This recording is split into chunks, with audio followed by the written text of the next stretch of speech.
right, go ahead. Ready? Yeah, let's go. This used to be a restaurant called Patsy's, which is was owned by Patsy Spelatro, which is Tony, Michael, Patrick, Victor, and John Spelatro's father. The Spelatro family, the infamous Spelatro family here. I know it opened up, I think, in the late 30s or early 40s. Patsy's opened, and at the time, it was that was like the place to go for Italian food, according to friends and people I've talked to who went in there, or their families went there. And they have a big parking lot over here. Okay, and this is basically on the corner of Grand and Ogden. Yeah, this is the corner of Grand and Ogden. So it's just like the heart of the patch. Right. And the parking lot over here, according to like FBI guys and mob insiders, the people like Ricardo and Jackie Cerrone and them would meet in the parking lot either before or after eating, just so that the conversations wouldn't just out of the prying eyes of the FBI and stuff. But Patsy's, Tony and them as kids would work as, like, they would help out around the kitchen and stuff at the time there, and it closed probably sometime in the 50s. And actually, Patsy died in the 50s. He had a heart attack and died, so I think the restaurant closed when his father died.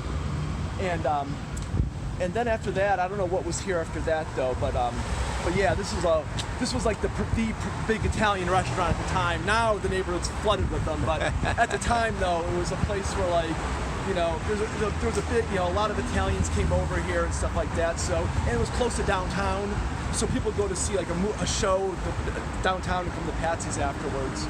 So would it have been around here that Frank Culata and Tony Spelatro had their famous confrontation over the over corner? Shoe shining, like Tony lived on a street called Melvina, which is kind of further down west of Grand down there.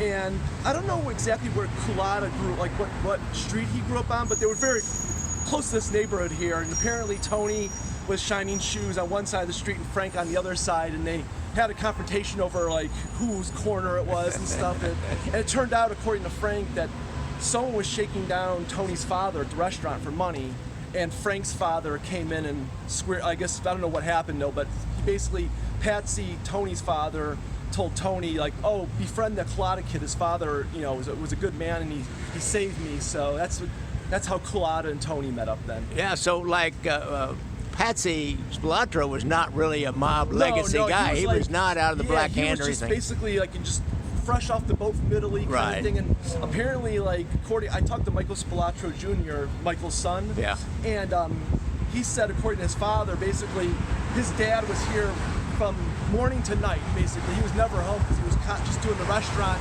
trying to make a living, because he had five or six kids they had. It's like that, and I guess at their house, I saw the house a long time ago. It was a really small house, so I can't imagine, no wonder he worked here so much. He didn't want to be probably 6 screaming kids running around.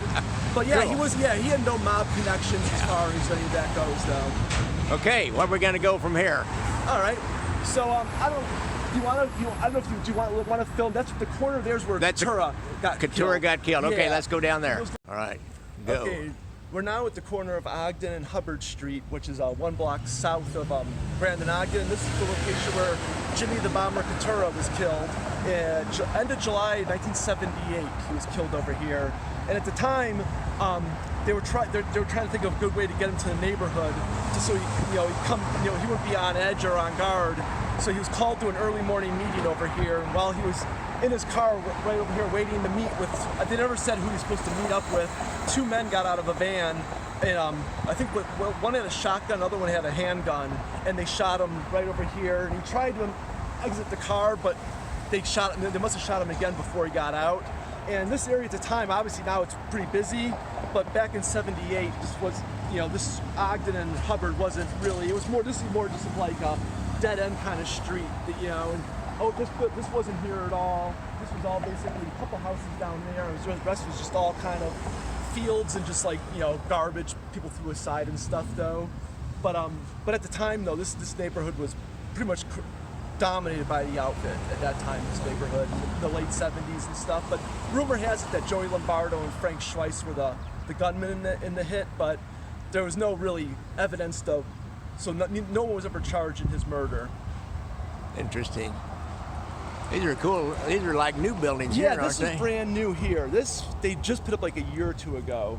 And this one, maybe a few years before, these were all like, yeah, they tore down like these old homes that were actually kind of nice old homes, but pretty much, yeah, I mean, this whole area now, they're taking homes down now and building a new ones. So, yeah, which, I don't know, it's kind of, like, I kind of like the old houses though. Like, it's kind of, the neighborhood kind of loses the charm a little bit when it's, you know, this, I mean, they're beautiful places, but, you know, it's... It looks like they tried to mimic some of the same architecture. Yeah, so at least it doesn't stand out like a sore thumb at least. At least nothing's worse when you see like all these beautiful old homes and a brand new, like, you know, one that stands out here though. But yeah, it's you know, yeah, this area down like Hubbard Street's like, there used to be bars down there and some restaurants, but like they're trying to kind of build it up now and stuff. But yeah, back in the 70s though, this was kind of just like, you would never see anyone walking in these areas. This was like a back alley, kind of almost like back alley streets, like, you know. So I think that's why they were able to pull off the hit over here. And plus also, I mean, at the time, no cop was going to, you know, in this neighborhood, the cops knew who it was, and they probably knew not to look too much into it at the time, you know. I don't know if I have or not. Like, I didn't realize it was blood. I thought it was red carpeting. It was all blood. Yeah. Like, Jesus. I mean, this shotgun put a hole right up his chin through his whole head. Yeah. Yeah. All right, let's go ahead and tell the story. Okay, you ready? Yeah. Okay, so this is the site. It used to be a place called Rose's Sandwich Shop, which is owned by Jimmy Kozo's father. But this is the site of the Richard Cain murder in 1973. Richard Cain was a well-known Chicago cop who rose through the ranks, and but at the time he was also a mobster also. So basically he was kind of like, you know, the mob, according to the mob put him there, they had him become a cop just so he could rise through the ranks and get him inside info that they normally wouldn't have access to. And then Richard Cain got caught up in the 60s. There was a bank robbery in Franklin Park, and he got tied up, not in the actual robbery part of it though, but when the FBI solved the crime so fast, the outfit figured that, you know, oh, they must be, one of the guys has to be working for the feds. So they put them all on a lie detector box, that's where Richard Cain comes into the picture. He had one of his men give every guy in the robbery a lie detector test, and one of them, he didn't fail, but it kind of came up questionable. It was a man by the name of Guy Mendola, Guy Loverboy, his nickname was, and about a month after the test, he was shot in his garage and killed. And then, so that was the start of the downfall of Richard Cain, and he also got tied up in a local drug company, like pharmaceutical company, had a big robbery in their warehouse, and Richard Cain and his police unit solved the crime like pretty quickly, and a newspaper reporter got suspicious and saw how fast they solved it, and he went to the hotel. That's where they found the missing drugs, was in a hotel.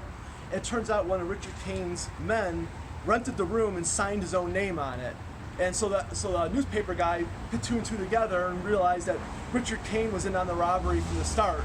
And that's how they solved it so quickly. So Richard Cain was indicted for that, and he went to prison for, I believe, 3 or 4 years, and he got out in the early 70s. And when he got out, he met... Start over again with he got out. He met with FBI agent Bill Romer, and he offered his services to Bill Romer about being an informant for Romer. And so he basically wanted to play both sides. He wanted to work for the mob, and he also wanted to work for the FBI.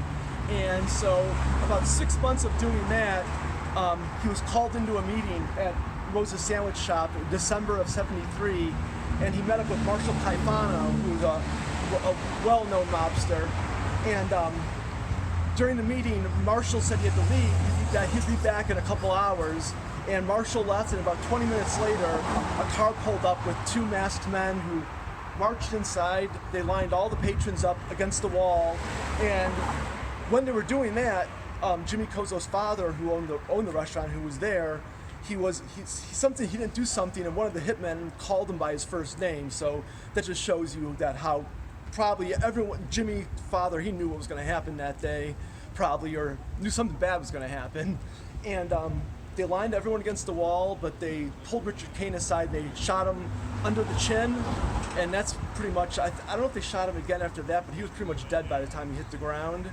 And the 2 hitmen left and fled east down Grand, and no one was ever caught or convicted for the crime, but the popular belief is that Joey Lombardo, Vincent DeSaint and Serio, and one other man. Some say Frank Schweiss, some say like Harry Alleman, but the popular opinion is that Joey Lombardo and Vincent Serio were at least two of the guys involved in the hit.